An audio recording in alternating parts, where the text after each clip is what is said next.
Todos sejam bem-vindos à nova palestra de hoje, que hoje nós vamos iniciar a carta de número 2.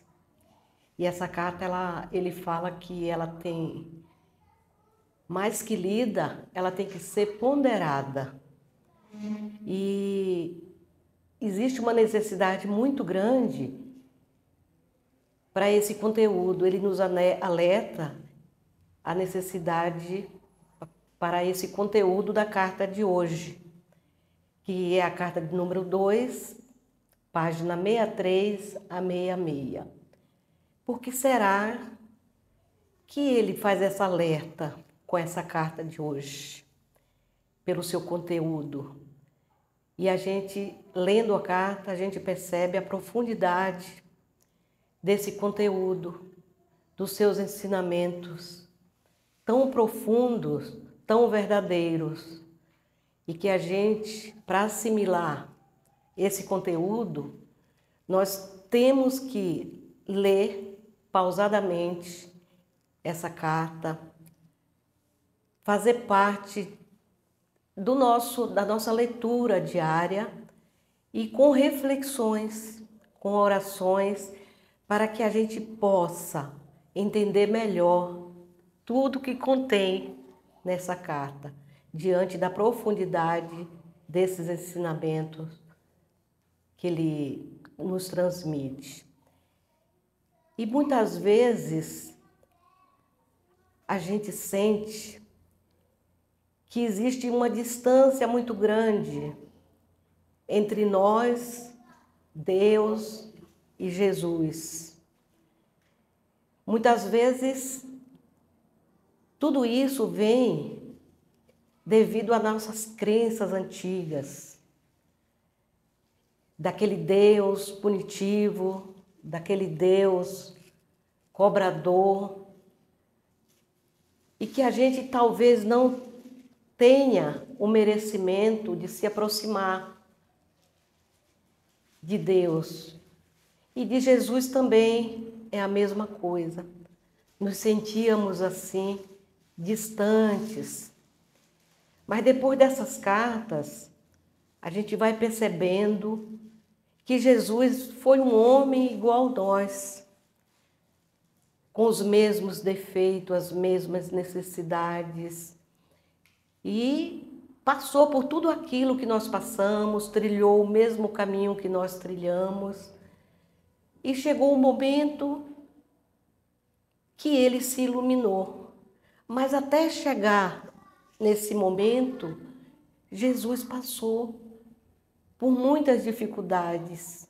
Ele se tornou rebelde, ele se tornou confuso, e tudo isso dava muita insegurança. E ele, por ser um espírito missionário, que ele foi falado da sua chegada através dos profetas, ele poderia chegar uma pessoa diferente, mais iluminado, mas não, ele veio trilhar esse caminho igual nós, passando por tudo aquilo que um ser humano passa aqui na Terra. E muitas vezes, essa dificuldade de se aproximar de Jesus, às vezes era medo da punição, medo do pecado, que a gente não tinha aquele merecimento de se aproximar de Jesus. E aí, muitas vezes, a gente lançava a mão de um anjo, lançava a mão de um santo para fazer essa intermediação com a divindade. Primeiro, para potencializar o nosso pedido, reforçar o nosso pedido, porque a gente não acreditava em nós mesmos, no nosso potencial de aproximação com o Cristo. E a gente elegia um santo para a nossa devoção, para que a gente pudesse, através dessa entidade, se aproximar de Deus, se aproximar de Jesus. E muitas vezes eu me questionei nesse sentido. Quando eu comecei a estudar, me informar sobre a reencarnação, eu entendi que esse santo, ele poderia estar encarnado em algum lugar. E aí como é que ficava os nossos pedidos, como que ficavam as nossas orações? Elas iam parar no meio do caminho? E aí a mente começa a abrir, começa a entender que esse potencial está dentro de nós, que nós não precisamos de alguém para intermediar os nossos pedidos, as nossas orações, que esse potencial a gente traz. E essa fé que está dentro de nós, ela tem que ser sincera. Basta que a gente se aproxime, converse com Deus, converse com Jesus, usando de muita sinceridade e confiando no nosso potencial mental, que tem o poder de levar, de canalizar, de fazer muitas coisas, inclusive curas, porque é isso que ele nos afirma. E aí ele usa uma metáfora, dizendo que ele está tão distante da consciência do mundo, do nosso mundo, quanto o sol está da terra. Mas, no entanto, se você me chamar com sinceridade, ali eu estarei para atender às suas necessidades e ajudá-lo. Então ele confirma que realmente nós precisamos confiar no nosso potencial de canalização, de elevação de pensamento, de vibração, de alinhamento com o poder de Deus. E esse poder vem da nossa mente.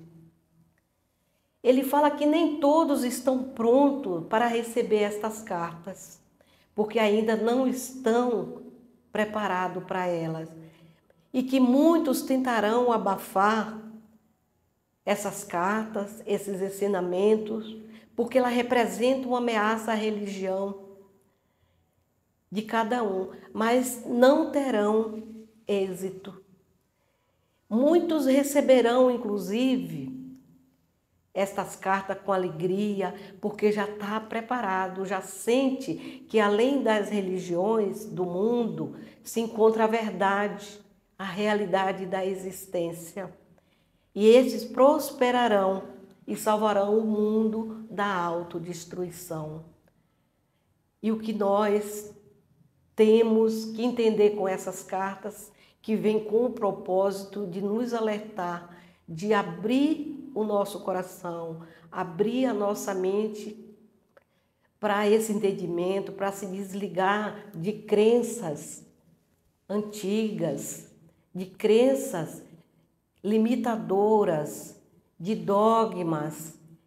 E aí entender que essas cartas, elas vieram para fazer uma revolução no ser de cada um, e que cada um que esteja preparado para entender essas cartas vai realmente despertar, vai abrir a consciência e vai elevar a sua conexão de uma maneira convicta, sincera e com o poder realmente de transformar tudo em nossa volta. Como nós já falamos aqui, que a nossa mente é que atrai tudo em nossa volta, tudo de bom e tudo que não for bom, o homem atrai através da mente, pela emissão desse pensamento que vai para a atmosfera, vai para o universo, e chega uma hora que essa energia volta para o seu local de origem, causando todos os estragos possíveis na humanidade, inclusive doenças, as depressões, trazendo aquelas tragédias, acidentes, tudo que envolve destruição por conta da emissão desse pensamento da humanidade. E até a gente entender o processo dessa energia que sobe e que ela volta para o seu local de origem, precisa muito estudo, precisa muita conscientização, precisa acreditar no nosso potencial. E Jesus fala claramente que nem todos estão preparados, que existe uma dificuldade muito grande na adaptação do homem aos novos ensinamentos, a tudo que é novo, e que está chegando a nova era, e que ele está trazendo essas cartas para abrir o caminho para uma nova era, para um novo entendimento, para um processo de elevação, de crescimento, de regeneração do planeta. E aí Jesus fala assim, ao visualizar a Palestina na época que eu estive na Terra, pode-se perceber os conflitos internos que os meus ensinamentos despertaram nas pessoas doutrinadas na crença judaica e nos rituais tradicionais. E este conflito foi o ponto central que incapacitou os evangelistas de registrar com precisão tudo aquilo que ele tentou ensinar. Houve esse conflito porque Jesus trazia um ensinamento contrário aos ensinamentos de Moisés. E aí entrou em conflito com aquele povo que estava com aquela crença enraizada dentro de si, que acreditava, inclusive, naqueles rituais tradicionais. E ele fala que à medida que ele fala nos sermões dados às pessoas, muitos entenderam, mas muitos conflitaram o seu interior, conflitaram junto à família, junto à sociedade. E aí foi criando aquele clima de perseguição com Jesus. E Jesus chegou à época que ele pediu para se batizar, para ver se ele melhorava aquilo que ele sentia, aquelas coisas difíceis pelas quais ele passava, aquele comportamento dele que não dizia nada em relação à iluminação que estava para vir. E depois desse batismo, houve aquele encaminhamento dele a essa iluminação através das 6 semanas que ele passou no deserto. E lá, realmente, ele se transformou. Ele recebeu aquela iluminação e se sentiu pronto para enfrentar a família, a vizinhança e o povo de um modo geral.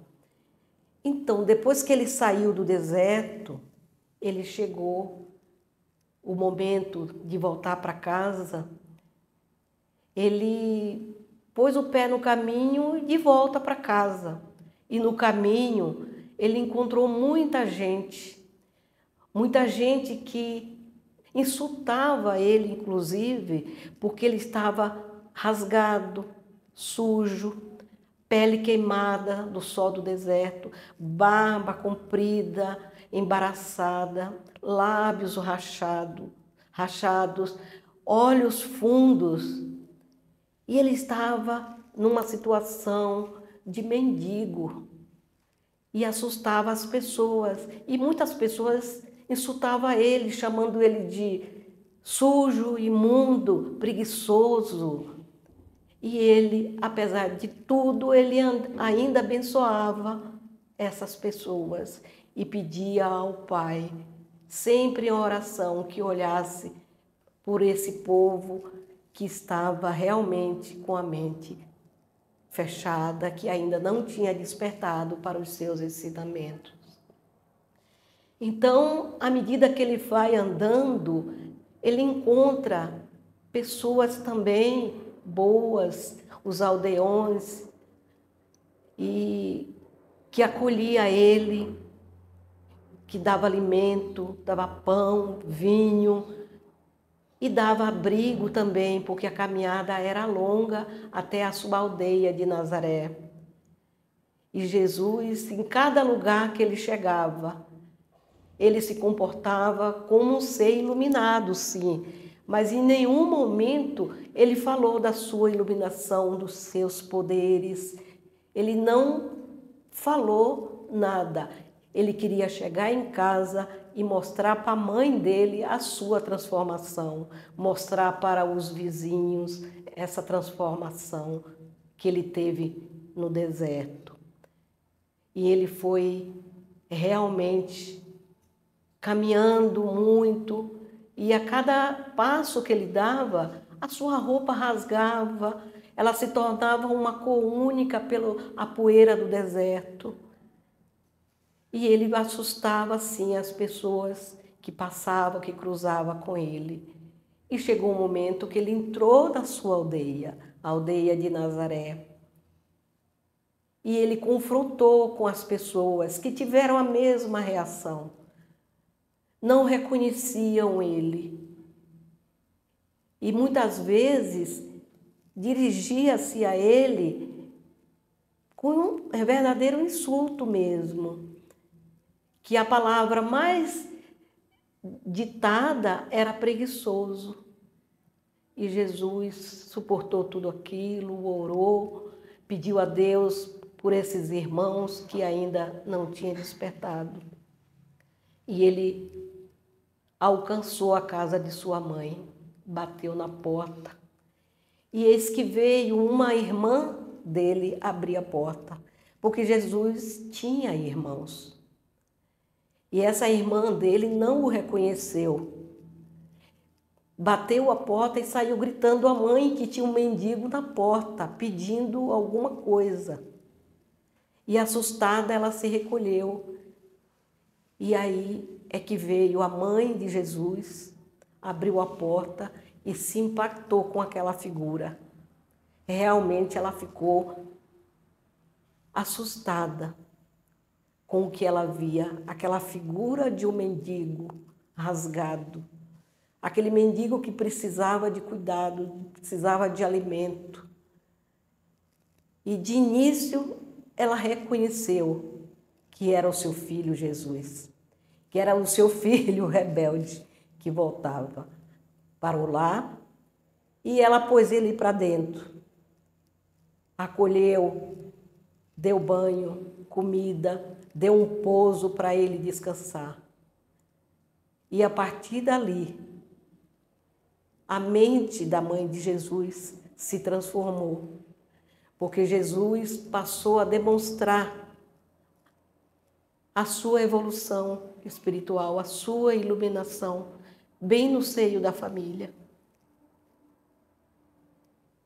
E Jesus, a partir daquele momento, ele estava pronto para comandar as suas ovelhas, comandar os seus discípulos e passar tudo aquilo que o Pai tinha lhe iluminado, lhe inspirado a respeito das crenças, a respeito da revolução do ser de cada um.